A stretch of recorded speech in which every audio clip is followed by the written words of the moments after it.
Okay, we are working on 1031 tonight.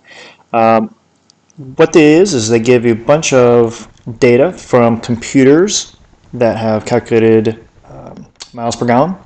And the first step for part A, they wanted you to make a histogram and then describe the parts of it.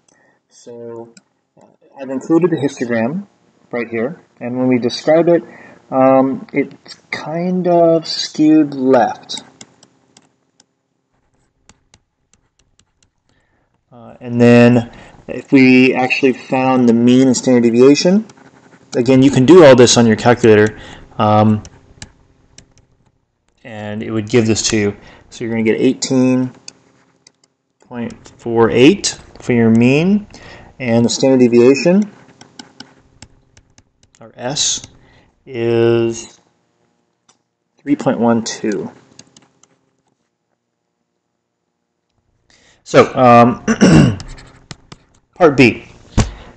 Is it appropriate to use the methods based on normal distributions to analyze this data? Yes, why or why not? Now, we can't use the central limit theorem because n is not bigger than 30. So, and it's not really that bad. But the one thing we want to look at is that there aren't any outliers. That's another thing that's really important, is that there aren't any outliers. There isn't any severe skewness. Even though it is skewed left, it's not too terribly skewed left. So what we're going to do then, so I would say yes for part B, we could use. So we don't really know that the distribution isn't normal, so that's good enough. So part C, they wanted you to get the mean, standard deviation, standard error, and margin of error for a 95% confidence. So we already found the mean standard deviation. The mean is 18.48. The standard deviation is 2. If I'm trying to find the standard error, or to do that, that's going to be a critical value that goes along with t times s over the square root of n. So in this case, since we want a 95% confidence level and the degree of frequency is 19, remember, degree of frequency is n minus 1. So in this case, since they were 20, the sample size is 20, our degree of frequency is 19. So we use 19 as our degrees of freedom and 95 as our confidence level, and that gives us a t of 2.093. Then we take it times the standard deviation, which is 3.12 over the square root of 20. So that gives us 0.6977.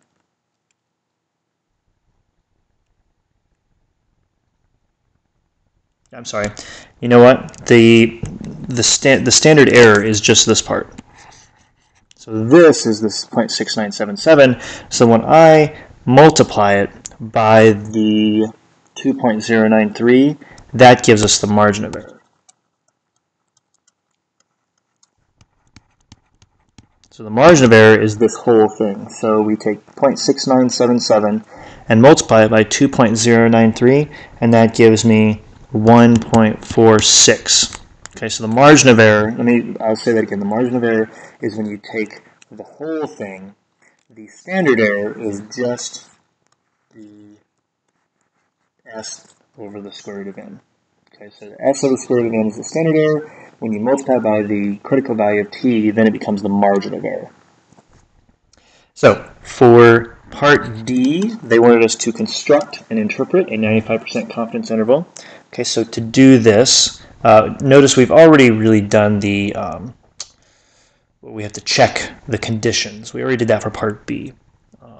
So we don't really need to go through all 4 steps. Really, we just need to do those those last two. So we do our calculations. We already have our margin of error. So I'm going to do 18.48 plus or minus 1.46. Okay, that's going to be our confidence interval. So when we do that, that gives us 17.02 and 19.94. So that's going to be our interval. So then when we interpret it, we're going to say, with 95% confidence, we estimate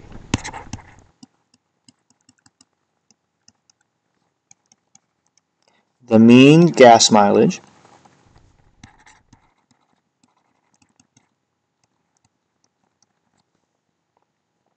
for the vehicle